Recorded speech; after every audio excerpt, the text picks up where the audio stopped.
장막집이 무너지면 하나님께서 지으신 집 곧 손으로 지은 것이 아니요 하늘에 있는 영원한 집이 우리에게 있는 줄 아느니라.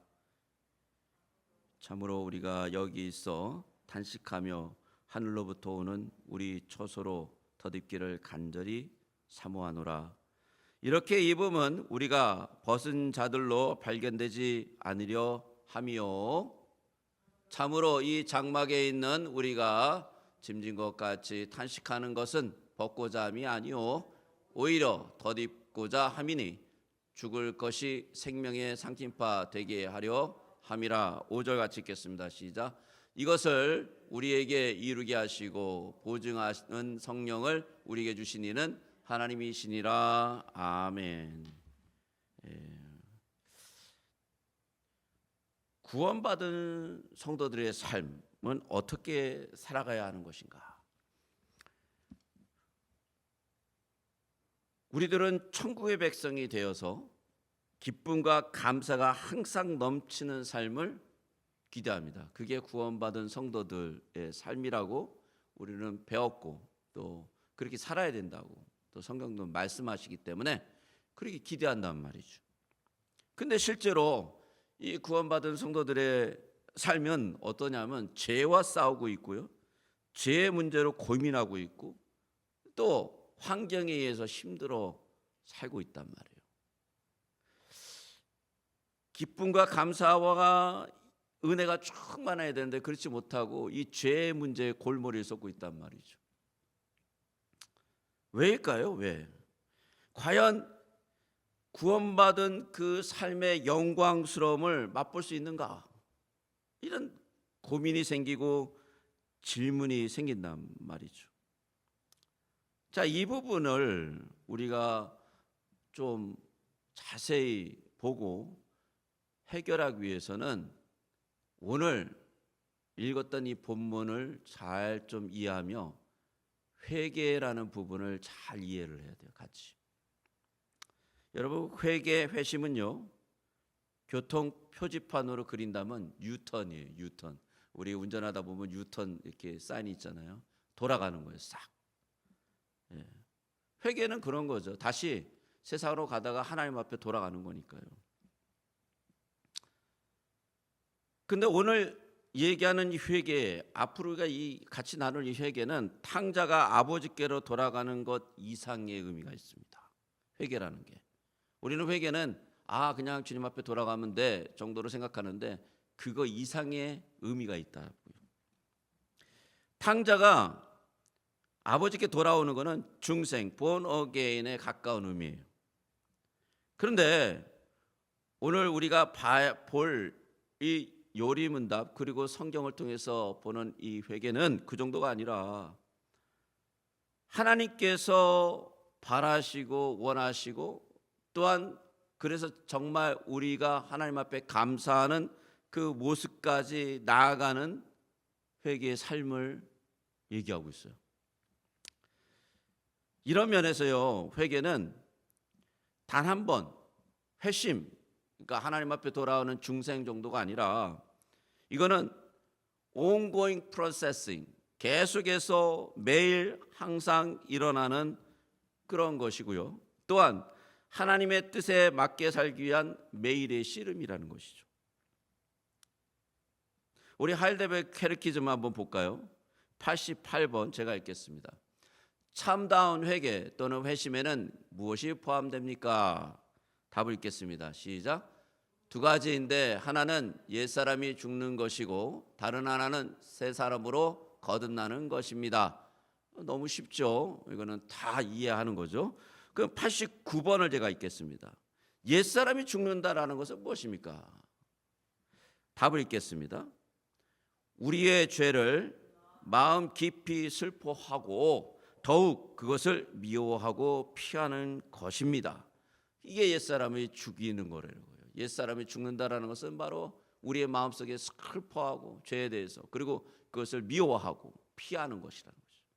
자, 그러면 새 사람으로 거듭난다라는 건 무엇일까요? 답을 같이 한번 읽겠습니다. 시작. 그리스도를 통하여 온 마음으로 하나님을 기뻐하고 하나님의 뜻을 따라 모든 종류의 선을 행하는 삶을 사랑하고 기뻐하는 것입니다. 여기까지가 회개라는 거예요. 우리는 회개를 어디까지만 생각하냐면 죄를 미워하고 슬퍼하고 그걸 피하는 것이다 정도까지만 생각한단 말이죠. 아니면 어떤 분은 이렇게 생각해요. 범죄한 다음에 그냥 하나님 앞에 돌아가는 것이다. 근데 그게 아니라는 것이죠.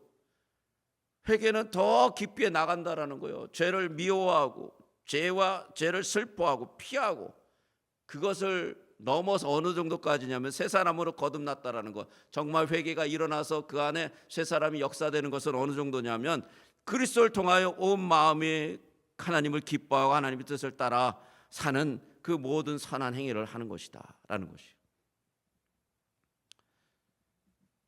성도의 삶은요, 이런 매일매일의 변화가 나타나고 또 나타나야 된다는 거예요. 여러분, 마가다락방에서요 만찬을 하잖아요. 마지막 만찬. 이게 일주일 이제 지내시는 그 마지막 날 십자가에 막 돌아서기 바로 그 전날이잖아요. 십자가에 달리시기 전날. 예수님이 제자들의 발을 씻어 주십니다. 만찬을 하다가 갑자기. 아마 두 번째 잔이 돌았다고 얘기해요. 첫째 잔, 둘째 잔, 셋째 잔이 있는데 두 번째 그 만찬하는 그 어떤 순서가 있거든요. 둘째 잔이 들었을 때 예수님 갑자기 벌떡 일어나서 수건을 허리에 동이시고 막 제자들의 발을 씻어줬단 말이에요. 베드로의 순서가 되었는데 베드로가 갑자기 그러는 거예요. 자신의 발을 싹 빼더니 절대로 제 발을 씻을 수 없습니다. 하나님, 어떻게 그럴 수 있습니까? 그럴 수가 없죠. 자기 생각으로 그럴 수가 없어요. 그리고 그 당시에 사회적 문화적 배경을 보면 절대 그럴 수가 없어요. 왠지 아십니까? 발을 씻기는 자는 그 집에서 가장 낮은 종이 하는 일이란 말이죠. 근데 베드로는 예수님을 어떻게 알고 있습니까? 예수님은 하나님이 보내신 메시아라는 걸 믿었고요, 이스라엘 백성들 회복시킬 위대한 존재라는 걸 알았단 말이에요. 근데 그분이 자신의 발을 씻긴다고? 불가능하다라는 거죠. 안 된다라는 거죠. 예수님 안 돼요. 그랬어요. 그랬더니 예수님이 뭐라 그러는지 아십니까? 이렇게 얘기해요. 내가 너를 씻어주지 아니하면 내가 나와 상관이 없다. 이거 무슨 얘기냐? 너와 나 여태 3년 반 같이 살았는데 아무것도 아니야 이제. 그리고 너 나를 몰라. 나는 너를 몰라. 이렇게 나가시는 거예요. 베드로가 얼마나 황당했겠습니까? 그 얘기 듣고는 예수님이 갑자기 왜 이러지? 그럴 거 아니에요. 갑자기 너와 나는 남남이야 이렇게 되는 거 아니에요? 남남. 황당한 일이죠. 너무 놀랐어요. 충격을 받았어요. 그래서 베드로가 뭐라 그러냐면 즉시로 이렇게 얘기해요. 그럼요 주님, 내 발만이 아니라 내 손과 머리 다 온몸을 씻어달라는 거죠. 한마디로 발서부터 머리 발끝까지 다 씻어달라는, 모욕해달라는 거죠. 예수님은 이런 베드로를 향해서 아주 중요한 말씀을 하세요. 뭐라 그러냐면 이미 모욕한 자는 발밖에 씻을 필요가 없느니라, 온몸이 깨끗하니라 라는 선언을 내주세요.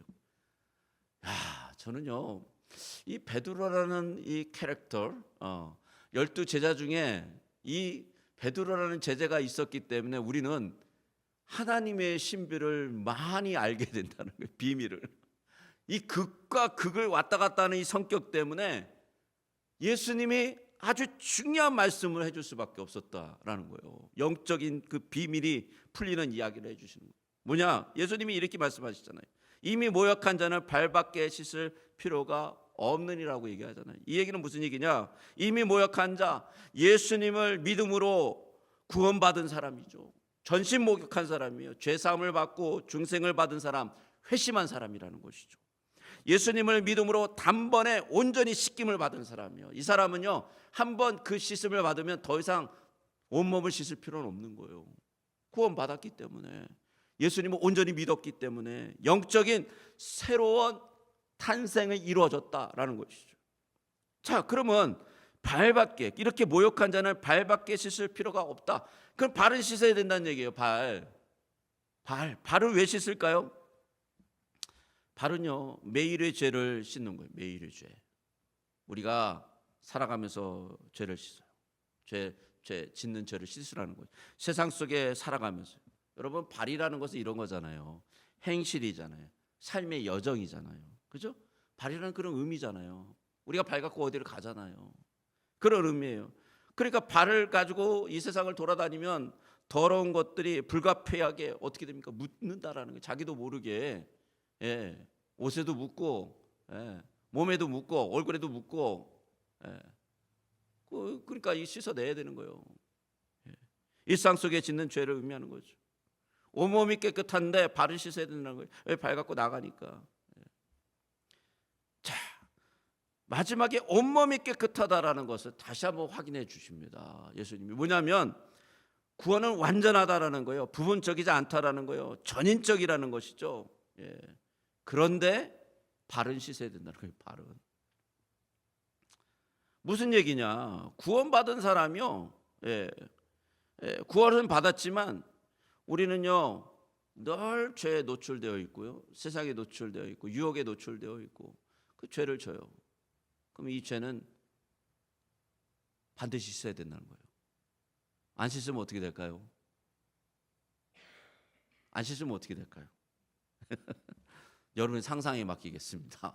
안 씻으면. 요한일서 1장 9절을 한번 읽어볼까요? 요한일서 1장 9절 같이 읽겠습니다. 시작. 만일 우리가 우리 죄를 자백하면 그는 미쁘시고 의로우사 우리 죄를 사하시며 우리를 모든 불의에서 깨끗하게 하실 것이요. 요한일서 1장 9절은요 매일 일어나는 이 죄에 대해서 씻어야 된다는 거예요. 왜 이래요? 왜? 그러니까 우리는 매일매일 세상으로 나간다는 거예요. 세상에서 일을 하고요. 세상에서 살아가요. 우리도 알게 모르게 흙먼지가 붙어요. 더러운 옷에 된다라는 게 더러운 손이 된다라는 거예요. 이런 모습으로는 영광스러운 주님 앞에 나갈 수가 없다라는 것이죠. 제가 이 말씀을 묵상하면서 이걸 어떻게 좀 쉽게 설명할까 고민을 해봤어요. 근데 이렇게 제 마음에 와닿더라고요. 예수님은요 가장 영광스럽고 가장 고귀한 왕이잖아요. 근데 그분이 저녁 만찬을 준비해 놨어요. 굉장한 만찬이죠. 예, 상들레가 쫙 있고 거기에 이렇게 쫙 만찬 그 보가 깔려 있고 음식이 쫙 준비되어 있단 말이에요. 근데 밖에서 하루 종일 노동을 한 사람, 땀을 흘리고 온몸에 막 더러운 흙먼지가 묻고 옷은 막 그냥 더러워진 상태인데 그런데 그대로 그 만찬에 들어갈 사람이 있을까요? 만찬에 초대받았어요. 왕의 만찬에 그대로 들어갈까요? 어떻게 갈까요? 우리가 그 왕의 초대받으면 깨끗하게 씻죠. 그렇죠? 씻는 거예요. 그리고 새 옷을 입죠. 그대로 들어갈 사람은 없을 거예요. 여러분 근데 매일매일 우리는요 사실 이 천상의 만찬 창조주 하나님이 만들어놓은 이 만찬에 나간단 말이에요. 매일매일 사실 매일 나가는 거예요. 매일. 여러분 어떤 모습으로 나가야 됩니까? 씻어야 된다는 거죠. 회개해야 된다는 거죠. 여러분 어떻게 씻을까요? 어떻게 회개할까요? 진정한 회개는 두 가지예요. 그 중에 하나는 옛사람을 죽이는 거예요. 오늘 하이델베르그 캐테키즘을 보니까. 그리고 성경도 그렇게 얘기하고 있습니다. 옛사람을 죽이는 거예요. 우리의 그 날마다의 회개가 사실은 예수님과 함께 죽었다라는 그 죽음을 통해서 그 일이 또 한 번 이루어지게 되어 있습니다. 자, 좀 자세히 설명해 드릴게요. 헷갈릴 수도 있으니까.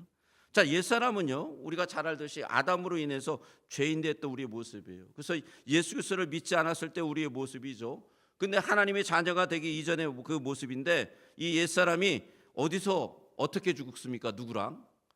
예수님께서 골고다에서 십자가에 못 박혀 죽으실 때 이 옛사람이 같이 죽게 되어 있습니다. 로마서 6장 6절을 같이 한번 읽어볼까요? 같이 읽겠습니다. 시작.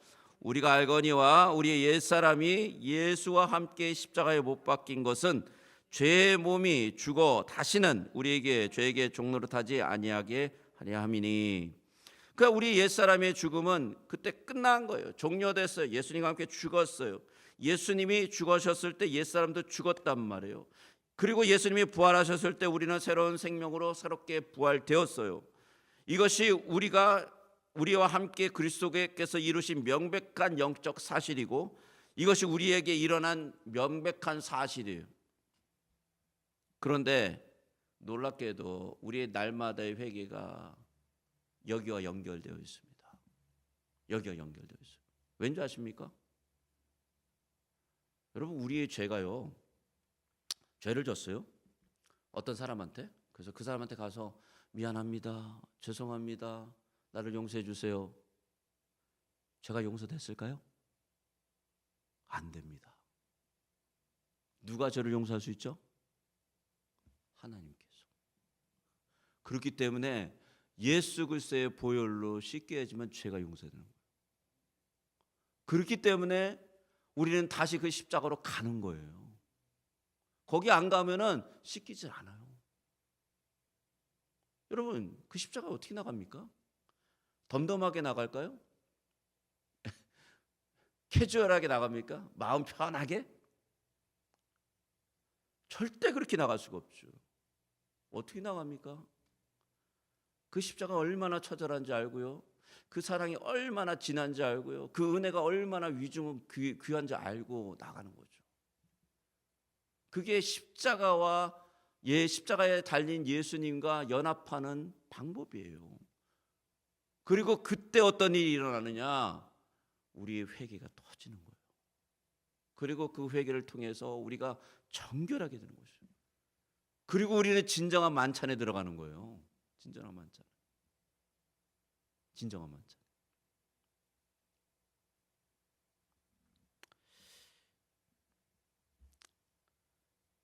자, 주님께서 하신 일이 분명한 영적 사실이에요.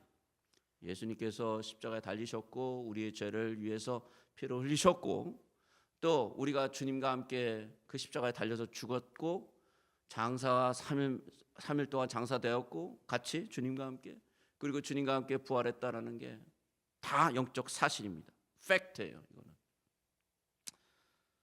자, 팩트인데 이 팩트를 우리 안에 이렇게 역사되게 하려면 어떻게 해야 되느냐? 쉽게 이걸 어떻게 설명할까? 제가 또 고민을 해봤어요. 이걸 쉽게 설명을 해야지 우리 성도님들 이해를 하니까. 여러분, 보험 아시죠? 보험. 보험. 보험을 보면, 보험은 클레임을 하지 않으면 받지 못해요. 아세요? 그리고 클레임하는 기간이 주어져 있습니다. 그 기간을 딱 넘으면 클레임을 못해요. 그 다음에 또 보험이 그래요. 그래서 그 안에 클레임을 해야 돼요. 자동차 무슨 뭐 일이 있든지, 집에 어떤 일이 있든지, 뭐 생명보험이든지 다 그 절차대로 클레임을 해야 돼요. 클레임을. 요구해야 된단 말이에요. 요구. 그리스도와 함께 죽었다라는 것을요, 우리 삶 속에 클레임하지 않으면 우리 안에 옛사람이 그대로 살아 있습니다. 우리 죄성이 그대로 살아 있다라는 거예요. 죄가 해결이 되지 않는다라는 거예요. 그리스도의 그 보혈을 클레임하지 않으면 우리는 씻어지지 않는다라는 거예요.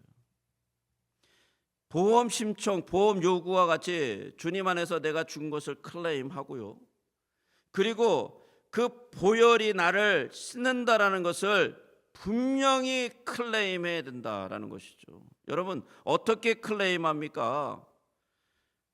클레임한다라는 것은요, 다른 게 아니에요. 믿는 거예요. 믿는 거. 그걸. 믿는 거죠.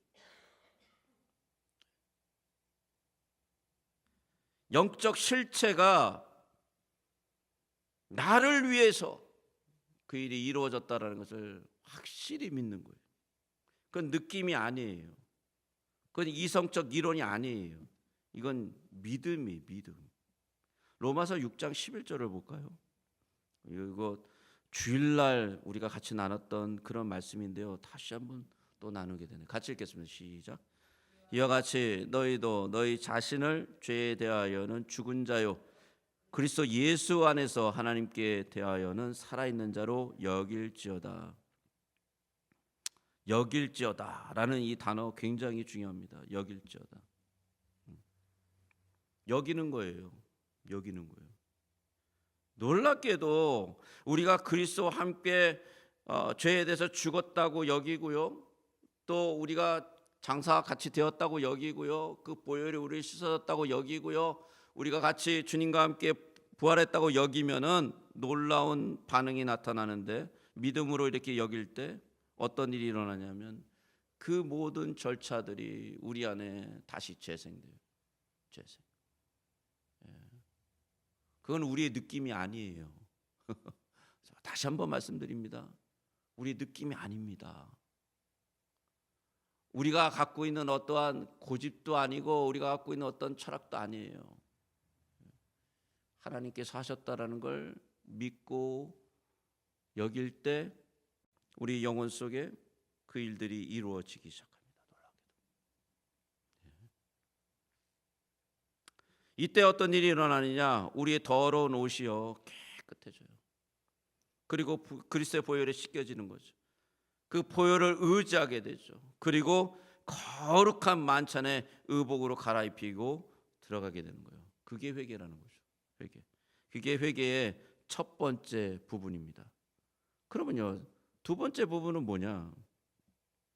두 번째 부분은요, 하나님의 것을 기뻐하는 거예요. 하나님의 것을. 회개의 두 번째 부분은 하늘의 것을 찾는 겁니다. 우리 골로새서 3장 1절 한번 볼까요? 골로새 3장 1절. 저 뒤에 있습니다. 점프를 많이 해가지고 같이 읽겠습니다. 시작. 그러므로 너희가 그리스도와 함께 다시 살리심을 받았으면 위의 것을 찾으라. 거기는 그리스도께서 하나님 우편에 앉아 계시느니라. 자, 회개의 다른 한 부분이에요. 회개는요 아주 역동적이라는 거예요. 주님 앞에 가서 돌아가서 내가 죄송해 용서해 주십시오 정도가 아니라 예수 그리스도의 보혈로 우리가 씻김을 받고요. 그 다음에는 신령한 것들이 우리 하나님 앞으로 내려오는 것을 고대하는 거예요. 기대하는 거예요. 그래서 저는요 옛날에 그 부흥 집회했던 한국의 영성이 좋아요. 왜냐하면 그 영성은 뭐냐면요, 밤새도록 기도해요. 밤새도록 회개를 해요. 근데 어느 순간인가요?